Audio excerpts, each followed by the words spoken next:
नमस्कार दोस्तों, दिव्य ग्रंथ ज्ञान में आपका स्वागत है। दोस्तों, एक सवाल तो हर किसी के मन में आया ही होगा कि मृत्यु के बाद क्या होता है। क्या सच में आत्मा होती है? स्वर्ग नर्क होते हैं? दोस्तों, इस विषय में विस्तार से गरुड़ पुराण में बताया गया है। भगवान विष्णु ने खुद अपने वाहन गरुड़ के प्रश्नों का उत्तर देते हुए इस बारे में बताया था।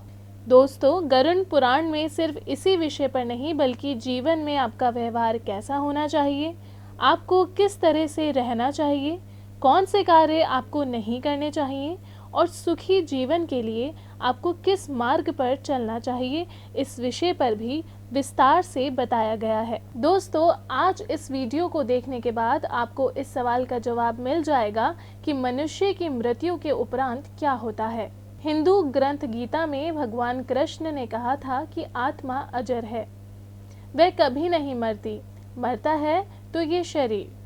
अगर किसी का जन्म हुआ है तो उसकी मृत्यु निश्चित है और जिसकी मृत्यु हुई है उसका फिर से जन्म लेना भी निश्चित है। अच्छे कर्म करने वाला व्यक्ति ही जीवन मरण के चक्कर से निकलकर परलोक जाता है। दोस्तों, आप लोगों के मन में इससे जुड़ा एक और सवाल ज़रूर आता होगा कि आत्मा जीवित है तो क्या वो सब कुछ देख सकती है? गरुड़ पुराण के अनुसार किसी व्यक्ति के मरने के उपरांत उसकी आत्मा 13 दिन तक अपनों के बीच में रहती है।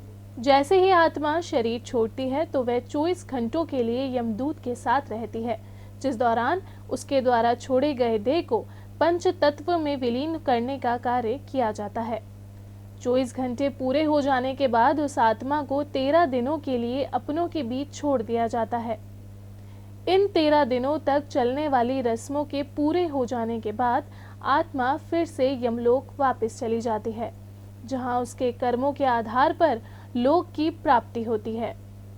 लोक यानी मृत्युलोक, बैकुंठ या फिर नरक लोक। गरुड़ पुराण में यह भी कहा गया है कि शवदाह के बाद पीछे मुड़कर नहीं देखना चाहिए, क्योंकि मृत व्यक्ति की आत्मा वहां मौजूद अपने संबंधियों को देख रही होती है और मोह के कारण वह उसके साथ वापस लौटना चाहती है।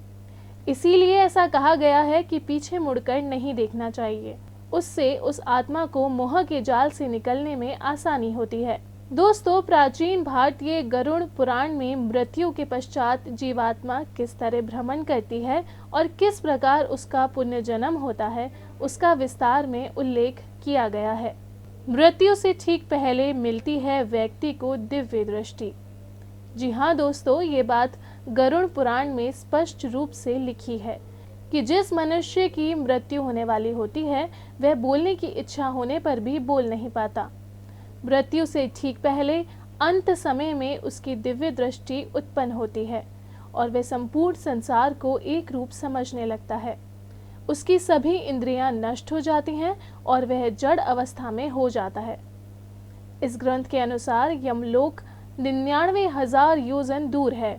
दोस्तों, एक योजन में 4 कोश अर्थात 13 से 14 किलोमीटर होता है। इसमें यह भी बताया गया है कि शव को जलाने के बाद पिंड से अंगूठे के बराबर का शरीर उत्पन्न होता है।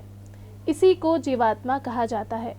यही यमलोक के मार्ग में शुभ अशुभ फल को भोगता है। पहले दिन पिंडदान से सिर, दूसरे दिन से गर्दन और कंधे, तीसरे दिन से हृदय, चौथे दिन से पेट व पीठ, 5वें दिन से नाभि, छठे और 7वें दिन से कमर और नीचे का भाग, 8वें दिन से पैर, 9वीं और 10वीं दिन से भूख प्यास आदि उत्पन्न होती है। ऐसे पिंड शरीर को धारण कर भूख प्यास से व्याकुल प्रेत 11वीं और 12वें दिन का भोजन करता है। दोस्तों, गरुड़ पुराण के अनुसार व्यक्ति की मृत्यु के बाद परिजनों को 10 दिन तक पिंडदान अवश्य करना चाहिए। इससे आत्मा को चलने की शक्ति प्राप्त होती है। ऐसा नहीं करने पर जीवात्मा प्रेत रूप धारण कर लेती है। जो पिंडदान परिजन करते हैं उसके प्रतिदिन 4 भाग हो जाते हैं। उसमें 2 भाग पंच महाभूत देह को पुष्टि देने वाले होते हैं, तीसरा भाग यमदूत का होता है और चौथा भाग आत्मा खाता है। इसके बाद श्राद्ध पक्ष में मृत जीवात्मा के लिए विधिवत श्राद्ध और तर्पण करना चाहिए।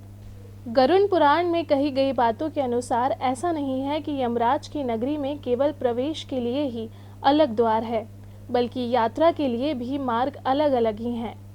एक मार्ग में जीवात्मा को उसके कर्मों के आधार पर सुख और दुख मिलता है। दोस्तों, हिंदू धर्मानुसार मरने के बाद आत्मा की मुख्य तौर पर 3 तरह की गतियां होती है: ऊर्ध्व गति, स्थिर गति और अधोगति गति। मृत्यु के उपरांत व्यक्ति की आत्मा की क्या स्थिति होगी, ये इस बात पर निर्भर करता है कि उसकी मृत्यु कैसे हुई है।